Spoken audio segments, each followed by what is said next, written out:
Oh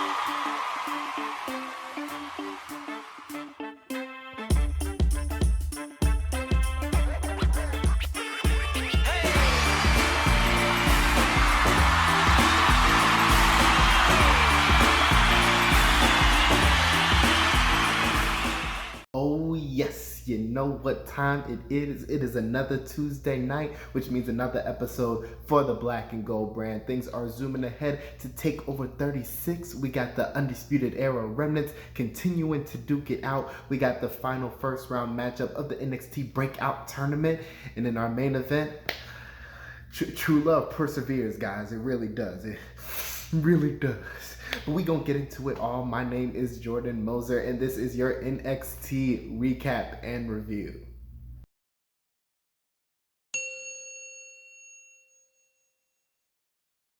We start off the night with a tag team match, continued faction warfare with Legato del Fantasma going up against Hit Row. Things start off with the brawl because these two teams cannot contain their disdain for one another. But that is until Hit Row pretty much takes control for the entire first part of this matchup until Escobar kind of causes a distraction that allows Raul Mendoza and Joaquin Wilde to kind of take control going into the commercial break. Adonis is getting his butt whipped for like the next 5 minutes until Top Dollar eventually gets in, coming in like a locomotive, riding, athletic big man, showing off. He was much more athletic than I thought he was, so he definitely showed that off in this matchup. Very impressive, but it didn't last for long. We see the end of this matchup. Santos Escobar hits Top Dollar in the back with that steel chair, causing the disqualification finish, and him and the rest of Legato go to work on the other members of Hit Row, eventually singing out Isaiah Swerve Scott, and they just continue to put the hammer on him. They take his grill, which is the funniest part of this segment, frankly. I don't know why they made it such a big deal. They're eventually run off by the rest of Hit Row as Hit Row kind of stands tall in the ring to end the segment off, but can't take the homie's grill. I know it like went out of style a little bit ago, but that's an important piece. You can't just do that, man. A very alright matchup. Didn't really get going for the most part, and continued faction warfare between the two. It's kind of getting a little bit repetitive. They've been brawling for like the past 3 weeks, and so I'm looking to see just a little bit something different happen for the most part. Give me Isaiah Swerve Scott and Santos Escobar, whether that's at TakeOver or whether that's on NXT TV. Just give that to me and I will be fine. I don't need anything else. I'm a simple man. Come on now. But yeah, very okay stuff just between these two factions going at it still. Next up, we got the in-ring return of Ridge Holland after 10 months of being out. He returned last week, and now he is back to destroy Ike Manjiro. And he frankly did. He did not get a lot of offense in his match. He took that jacket and just shoved it outside of the ring, and it was very hilarious. I love Ike Manjiro, but Ridge Holland destroyed this man. He eventually won with a front little scoop into a brain buster for the 1-2-3 and the win. He eventually throws Ike Man out the ring like, get this trash out of here. And Pete Dunne takes the mic, and he's like, bro, like, this the baddest man out here, bro. We the baddest 3 men in NXT. I dare anybody to step up to us, and nobody usually does, so they just said it for no reason. But yeah, very nice in-ring return for Ridge Holland, dominant as he should be. Pete Dunne just laying the claim to being the toughest men in the building. I rock with it. We'll see what happens when Ciampa and Thatcher come back, and maybe they might have somebody else with them. Who knows? But I'm looking forward to the prospects already. So this was a very nicely done thing.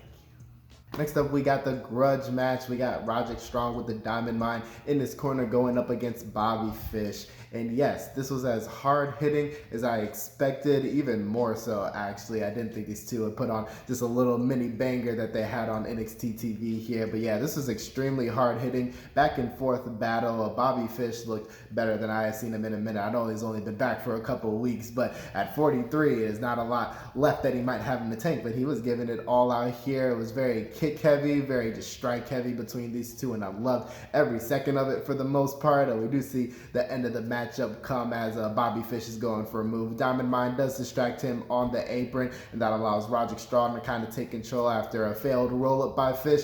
Strong hits that running knee and then gets that end of heartache for the 1-2-3 and the win for Roderick Strong. Diamond Mine continuing to stay strong, and we do see Kushida later on in the night say he accepts Roderick Strong's challenge for the Cruiserweight Championship. So momentum continuing to move forward for those 4 guys, and they continue to just stake their claim. Bobby Fish, who knows where he goes from here, but this kind of spot with the Undisputed Era is kind of over. Move on to something different, please. I don't know what that is, but we gonna see. But yeah, very, very fun matchup and exciting matchup here for those two, of course.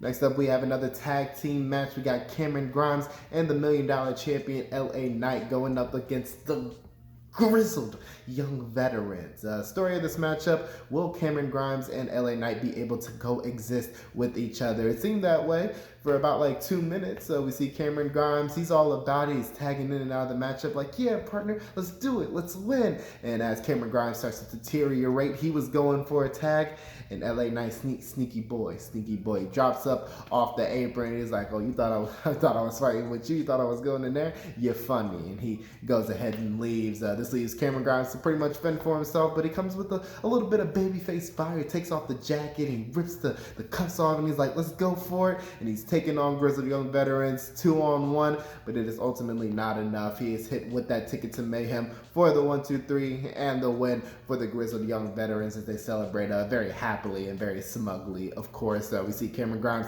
just ejected as he leaves the ring. This brings out a Ted DiBiase, the $1 Million Man, to come to console the homeboy, and he's just like, bro, I don't know what's happening, but this is not you. You got to find some way to get out of this, because this cannot continue. And he ultimately helps him off to the back to end the segment.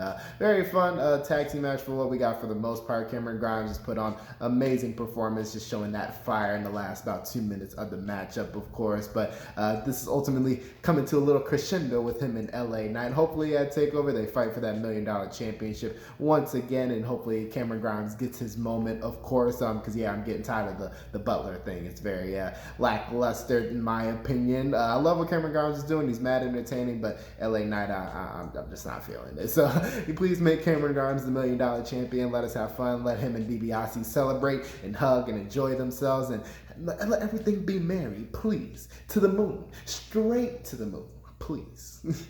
Next up, we have a video package with Dakota Kai just telling why she turned her back on Raquel Gonzalez, and I loved every second of it. She explained how when she brought Raquel in, she saw this beast, she saw this monster, and she was supposed to be the sidekick. She was supposed to be the one helping Dakota out in terms of just going after singles gold and championships and the NXT Women's Championship and things like that. And she was supposed to be her sidekick, but ultimately now, Raquel Gonzalez, she went up there, she progressed, and now she has the NXT Women's Championship. And now Dakota Kai has been the sidekick, and she was like, bro, I am nobody's sidekick, and you are darn right, girl. She asked Raquel to return the favor for her in terms of getting championships and opportunities, and Raquel wasn't with it. So she was like, you know what, I'm gonna kick you in the face and you're not gonna see it coming, and I am going to be the one to take that woman's title from you, shawty. And I was like, yes, Dakota Kai,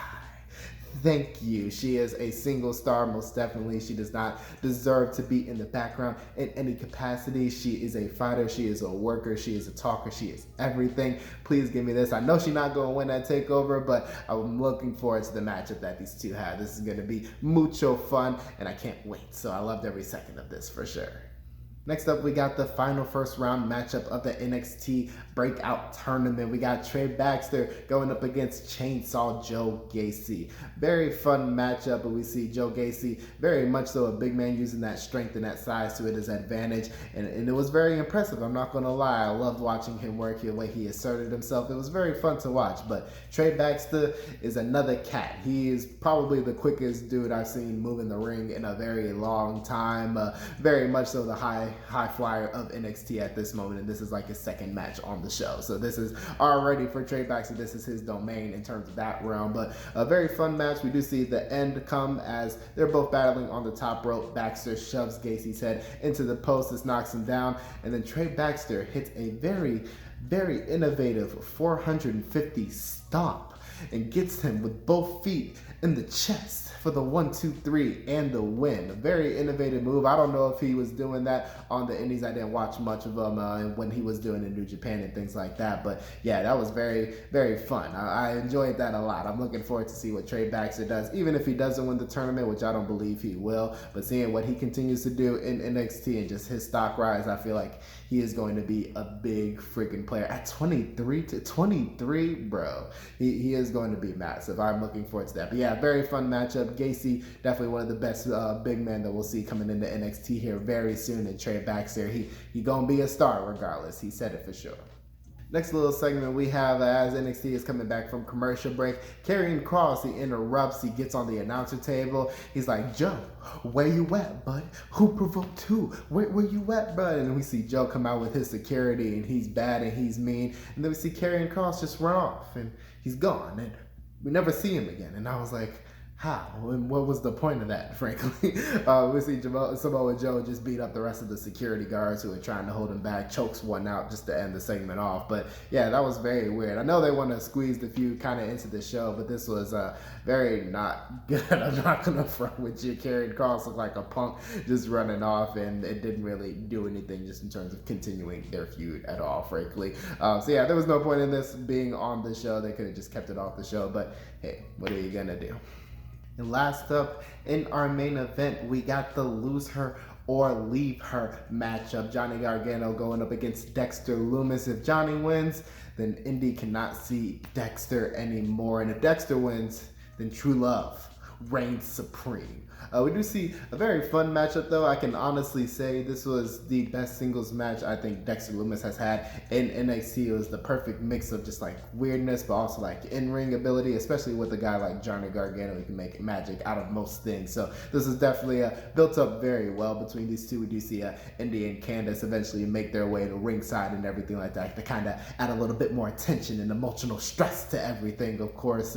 We do see near the end of this matchup, Loomis is a little bit distracted from Indy on the ring apron on the outside, and he is eventually caught up, gets trapped in a Gargano escape, and he gets to the ropes, and once he gets there, he caresses Indy's nice little face, and he eventually just gets out the ropes, escapes that and everything. He is eventually pushed into Indy Hartwell as she is on the ring apron just talking to Candice, and this distracts him a little bit more. He goes on the outside of the ring, tries to help out Indy, tries to do what he can, but he is eventually caught up once again. He is hit with a diving DDT by Gargano on the outside, and that allows him to roll Dexter back in, hit that one final beat for the 1, 2, 3, and the win for Johnny Gargano. He has won the lose her or leave her matchup. Dexter Loomis can no longer see Indy Hartwell and vice versa. And Johnny just looks like, is this what you wanted, man? Is this what you wanted me to do, man? They go to walk off. They're all the way up on the entrance ramp, and Indy looks dejected, and she just turning back. And Dexter turns back as well. And they both meet eyes. And then magic happens. Indy runs back to the ring. She pounces on the homie and gives him a nice little smooch, and they part to play tato hockey and everything like that, as Jerry Lawler used to say. And Johnny and Candice, they just look disgusted and dejected, like, what can we do? This is no longer our fight anymore. And him and Dexter and Indy just kiss off to make the show end. But yeah, very interesting way to kind of end things off. I usually think with these romance angles, once you kind of hit that like peak in that pinnacle, there's really nowhere that it can kind of go after that. And we saw the same thing with Otis and Mandy a little while ago as well. So I don't expect this to really carry on after like the next couple of months or anything like that. But yeah, very nice way to kind of pay it off. As someone who hasn't been the biggest fan of the angle, this was a pretty nice payoff, not gonna front with you. We'll see what happens between those 4 people going into TakeOver in just the next couple of weeks here. But yeah, very nice matchup to end the show off, and very just nice angle to kind of wrap things up, hopefully in a little bow, of course. I will make note that if they do split up the way split up, at least one team, one women's team, one tag team women's in the NXT, and that's the champions. If you want to count Frankie Monet and Jessica May, that's 2. I said that's what's gonna happen, but we're gonna leave that alone. Very nice main event, nice way to end the show of NXT. All in all, very fun episode of NXT. The main event delivered in spades, and just a bunch of other in-ring action on the show.